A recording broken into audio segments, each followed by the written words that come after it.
당신의 밤에 쉼표가 되는 시간. 저는 남자 사람입니다.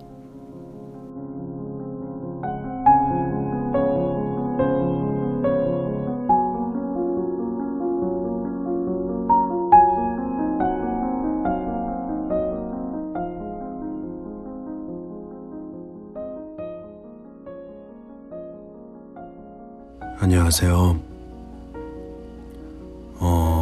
여러분은 혹시 그 사진 찍는 거 좋아하시나요? 뭐 셀카든 아니면 뭐 누가 찍어주는 거든.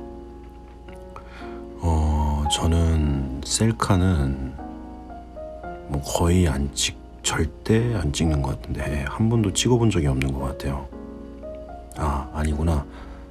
뭐 찍어본 적이 있기는 한데 뭐 거의 안 찍는 것 같고, 그리고 뭐 누가 찍어줄 때도 그렇게 여튼 사진 찍는 거를 이렇게 별로 좋아하지 않는데요. 이 뭔가 특별한 이유가 있는 거는 아니고 그냥 사진 찍을 때 어떤 표정을 지어야 할지도 좀 잘 모르겠고, 무엇보다 어색해요, 많이. 그래서 참 사진을 잘 안 찍는 편인데, 그래서 그런지 참 이 사진을 이쁘게 이렇게 잘 찍으시는 분들은 참 진짜 대단하신 것 같아요. 뭐 그래서 이런 사진을 찍는 그런 전문 모델들도 있고, 뭐 아닌가, 모델은 옷을 잘 입어서 모델인가요? 뭐 여튼 근데 그거 혹시 아시나요? 우리가 그 일상적으로 이제 어떠한 기념을 해서 뭐 어떤 이런저런 이유로 해서 사진을 찍을 때 대부분 웃으면서 사진을 찍잖아요. 물론 그런 행복한 순간을 남기기 위해서 그런 순간에 이제 사진을 찍을 때가 많아서 그런 웃는 그런 표정들이 많겠지만, 시간이 지나서 그 사진을 보았을 때 그때 그 행복함을 기억하기 위해서도 이젠 그렇게 미소 지으면서 많이들 찍는다고 하더라고요. 특히 우리나라 사람들 같은 경우에는 그 장소, 그 배경보다는 약간 인물을 더 중요시 여기다 보니까 그 인물을 중요시 여기는 이유가 그 인물의 표정이나 행동으로 그때의 기분을 많이 기억한다고 합니다. 그래서 뭐 가끔이지만 그렇게 이제 그때 웃는 모습, 그 예전의 모습을 생각해 보면 참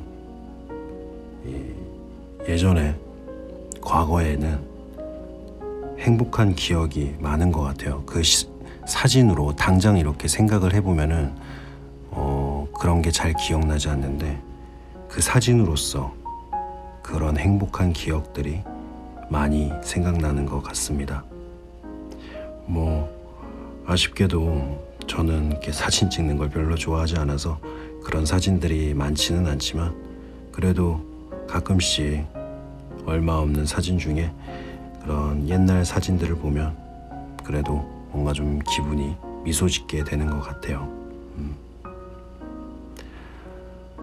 여러분들한테는 그런 미소 짓게 되는 그런 행복한 시간이 기억되는 사진이 얼마나 있을까요? 많이 있으면 좋을 것 같은데. 네. 그럼 오늘도 당신의 밤 쉼표 하나, 언젠가 여러분의 기억 속에 행복한 기억으로 남기 바라면서 오늘도 한번 시작해 보도록 하겠습니다. 오늘은 이상한 나라의 앨리스 5번째 시간인데요. 그럼 재밌게 들어주세요.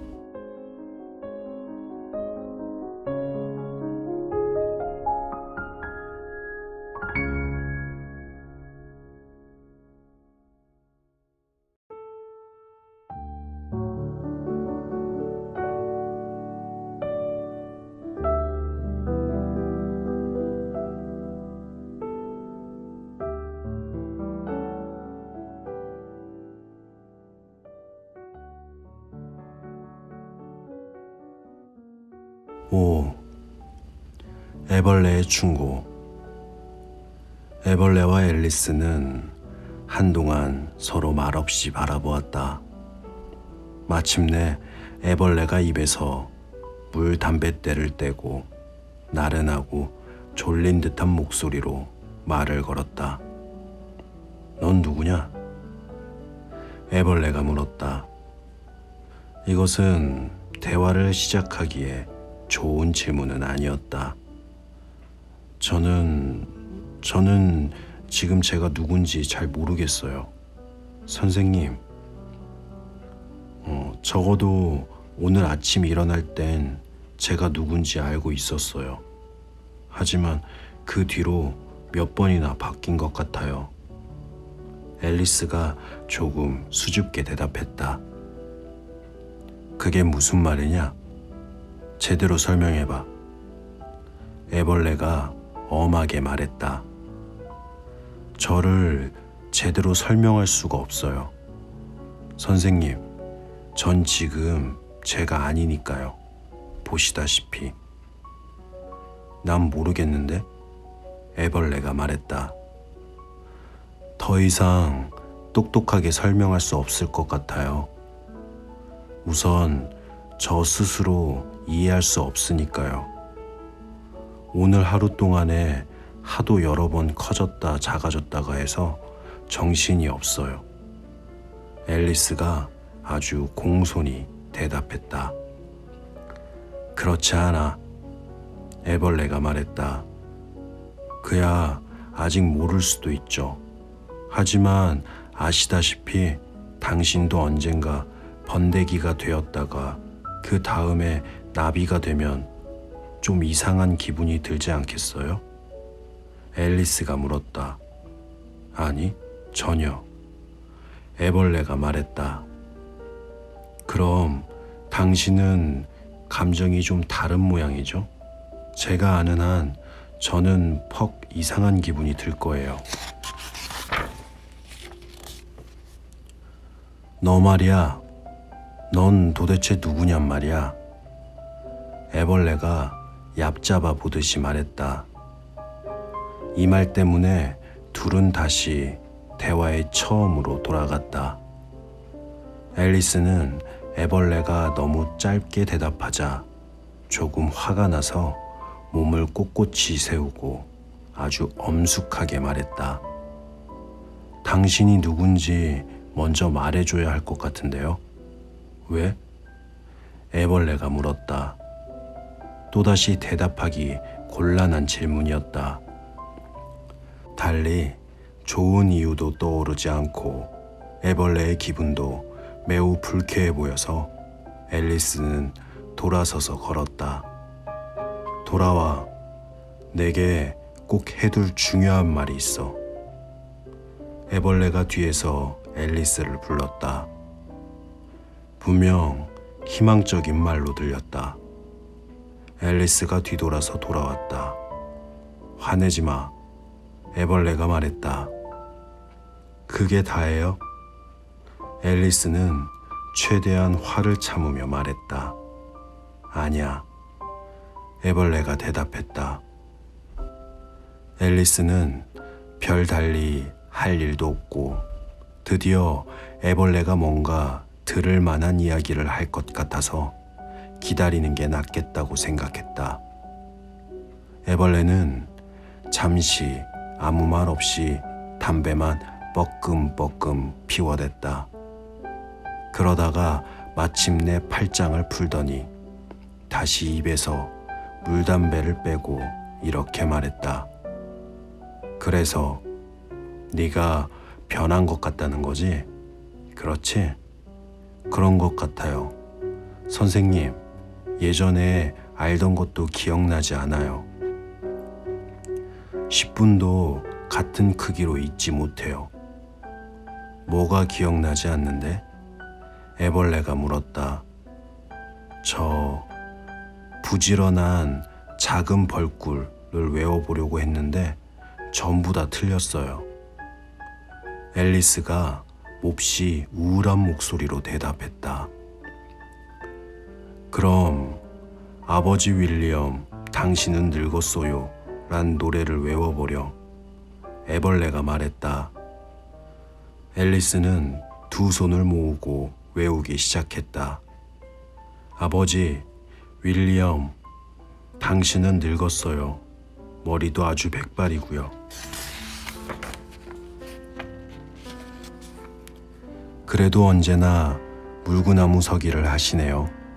그럴 연세는 지났잖아요. 젊은이가 이렇게 말했네. 내가 젊을 때는 물구나무 서기를 하면 머리를 다칠까 두려웠지. 하지만 지금은 머리에 든 게 전혀 없으니 계속 물구나무 서기를 하고 또 한들 어떻겠니? 아버지 윌리엄이 아들에게 대답했지. 제가 이미 말씀드린 대로 아버지는 늙었어요.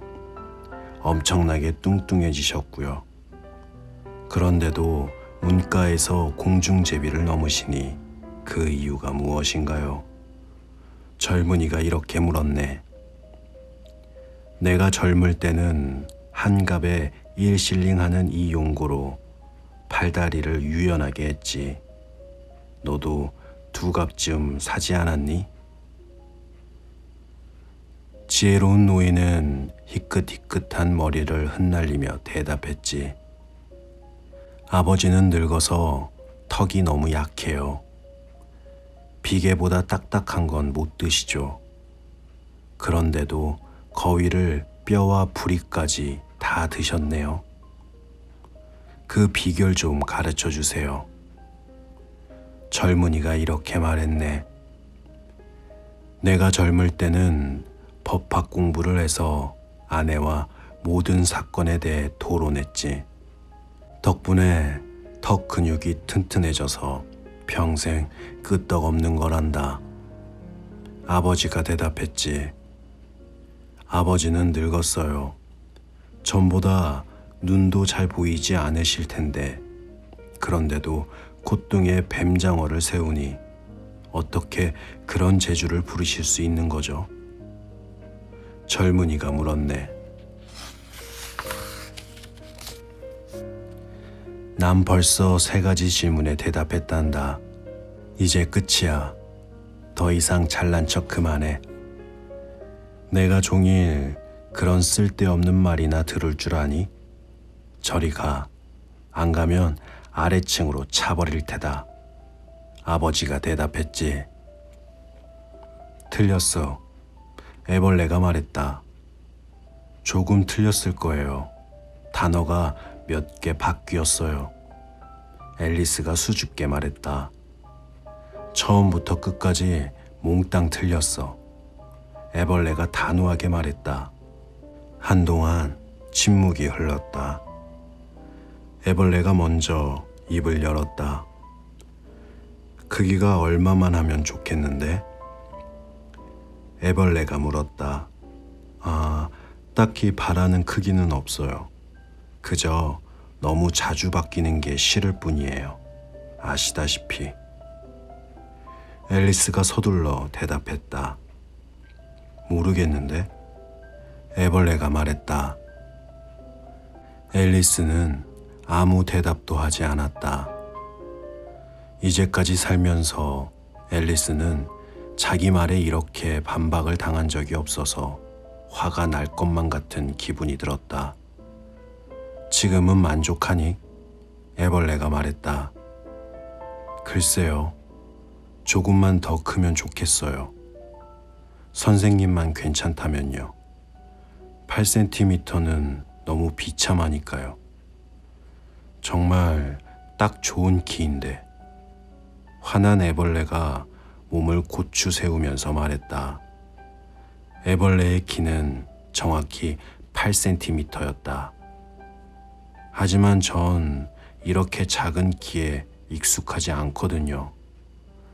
불쌍한 앨리스가 애처로운 목소리로 호소했다. 앨리스는 속으로 생각했다. 사람들이 이렇게 쉽게 화를 내지 않으면 좋겠어. 곧 익숙해질 거야. 애벌레가 말했다.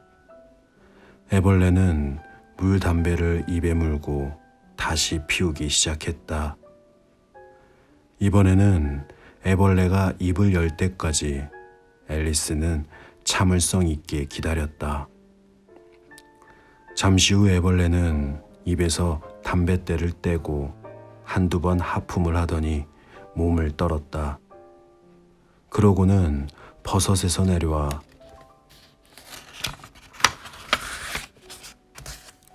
풀숲으로 꿈틀꿈틀 기어들어가면서 이렇게만 말했다. 한쪽은 널 더 크게, 다른 쪽은 더 작게 만들 거야. 무슨 한쪽? 무슨 다른 쪽? 앨리스는 속으로 생각했다. 버섯 말이야. 앨리스가 큰 소리로 묻기나 한 것처럼 애벌레가 대답하더니 곧 어디론가 사라졌다. 앨리스는 잠시 동안 버섯을 골똘히 바라보며 양쪽이 어디인지 알아내려고 애썼다. 하지만 버섯은 완전히 둥근 모양이어서 매우 어려운 문제임을 깨달았다. 마침내 앨리스는 두 팔을 한껏 벌려 버섯을 껴안고 양손으로 각각 버섯 가장자리를 조금씩 뜯었다. 자, 어느 쪽이 어느 쪽이란 거지? 앨리스는 효과를 알아보려고 오른손에 쥔 버섯부터 조금 깨물어 보았다. 다음 순간 앨리스의 턱 아래가 무언가에 세게 부딪힌 것 같았다. 턱이 팔에 부딪히고 만 것이었다. 앨리스는 이런 갑작스러운 변화에 매우 놀랐지만 이미 급속히 작아지고 있어서 머뭇거릴 시간이 없었다. 그래서 다른 쪽 버섯을 즉시 먹으려고 했다. 앨리스의 턱이 발에 맞닿아 있어서 입을 벌리기도 힘들었다. 하지만 결국 입을 벌려 왼손에 쥔 버섯을 가까스로 한 입 뜯어 삼켰다. 아, 드디어 머리를 마음대로 움직일 수 있네. 앨리스는 기쁜 목소리로 종알거렸다. 그러나 곧 어깨가 어디 있는지 보이지 않자 기쁨은 다시 놀람으로 바뀌었다. 아래를 내려다보니 눈에 보이는 것이라고는 무지무지하게 기다란 목뿐이었다. 저 아래 아득히 내려다 보이는 바다처럼 펼쳐진 푸른 나뭇잎 사이에 줄기처럼 목이 솟아 있었다. 저 푸른 게 다 뭘까? 앨리스가 종알거렸다. 내 어깨는 대체 어디로 간 거지? 아, 불쌍한 손들아, 보이지 않는구나. 어찌 된 일일까? 앨리스는 양손을 움직여봤지만 저 아래 푸른 잎들만 흔들릴 뿐 아무 성과가 없었다. 양손을 머리까지 올릴 수도 없을 것 같아서 머리를 손 쪽으로 굽혀보려 하다가 자기 목이 뱀처럼 이리저리 마음대로 구부러진다는 사실을 깨닫고 기뻤다.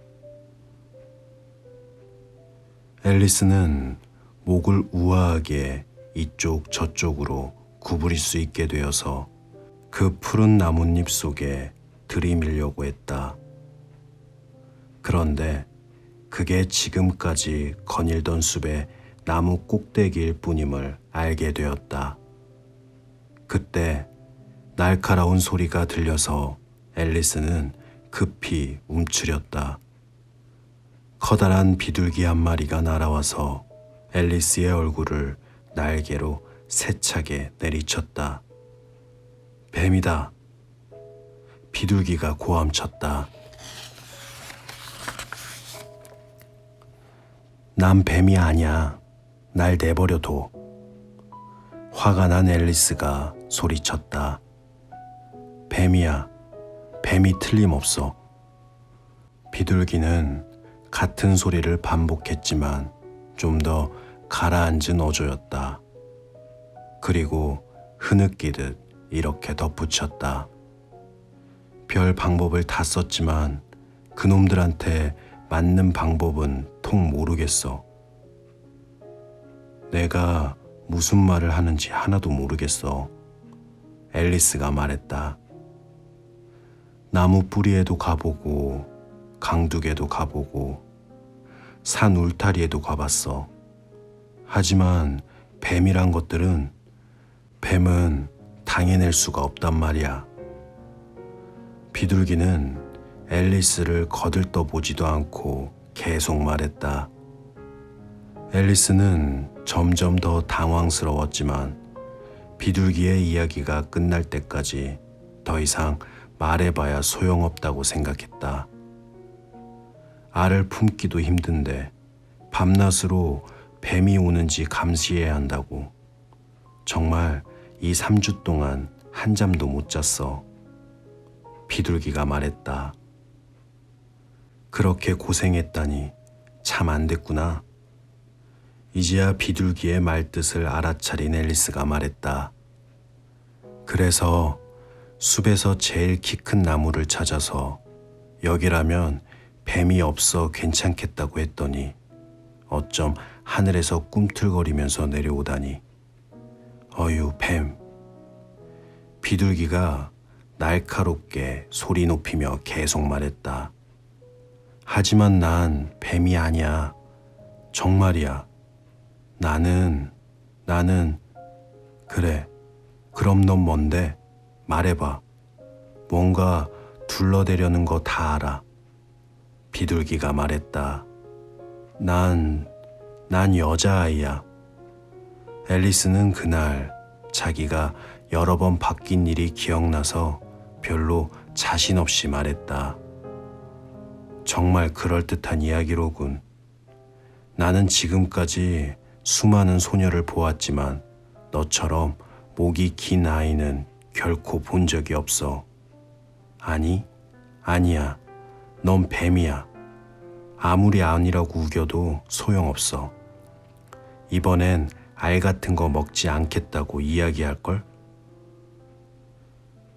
비둘기는 몹시 경멸하는 어조로 말했다. 물론 먹어봤지.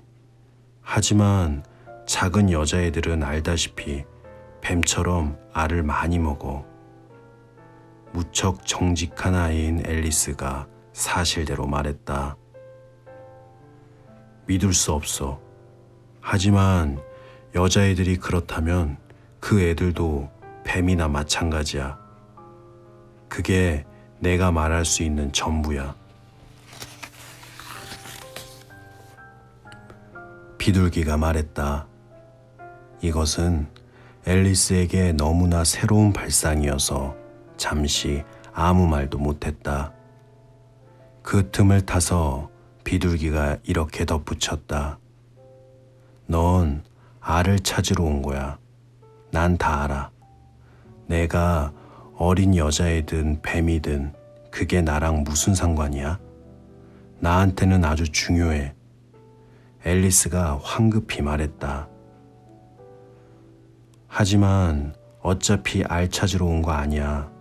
알을 찾는다 해도 내 알은 원치도 않아. 난 날달걀은 싫어해.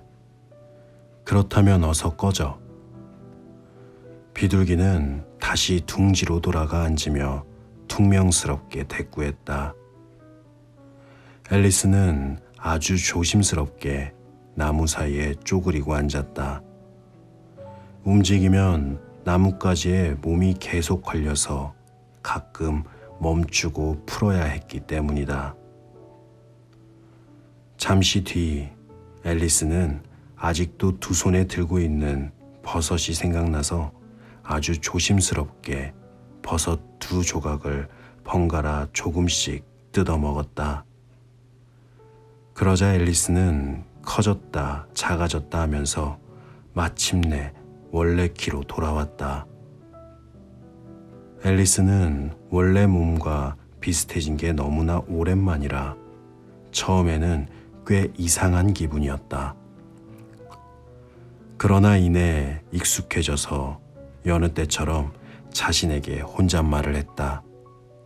자, 이제 내 계획이 반이나 이루어진 셈이야. 자꾸 변하는 건 정말 정신이 없어. 조금 뒤에 또 내가 뭐가 될지 알 수가 있어야지. 그래도 내 키로 돌아왔어. 이제 그 아름다운 정원으로 들어가야지. 어떻게 해야 하는 걸까?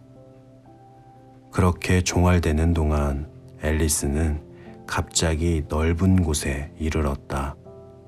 거기에는 높이가 1.5m쯤 되는 아담한 집 한 채가 있었다. 거기 누가 살든 이런 키로 가면 안 돼.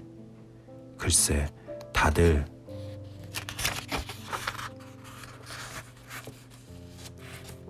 기겁할 만큼 깜짝 놀랄 테니까. 그래서 앨리스는 오른손에 쥔 버섯을 다시 조금씩 뜯어먹기 시작했다.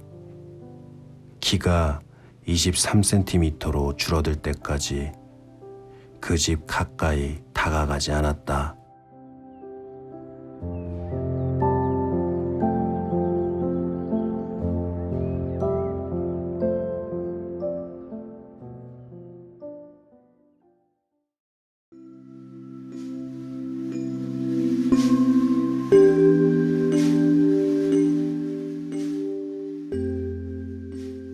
네.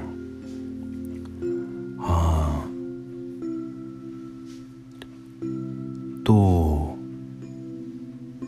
작아지려고. 정말 읽으면서 순간 먹지 마를 외칠 뻔했어요. 예. 또다시 작아지기 위해서 버섯을 먹다니. 그냥 지나칠 수는 없었을까요? 그렇게 고생을 했는데 걷다 작아졌다 하면서 자신이 누군지도 잊어버릴 만큼 참 다양한 오해도 사고 그러면서 고생을 했는데 또다시 작아진다니 참 잘 모르겠네요. 생각이 없는 건지 호기심이 많은 건지. 여러분은 어떻게 생각하시나요? 네, 오늘은 그럼 여기까지 하고요. 당신의 밤에 쉼표가 되는 시간, 저는 남자 사람이었습니다. 그럼 편안한 밤 되세요.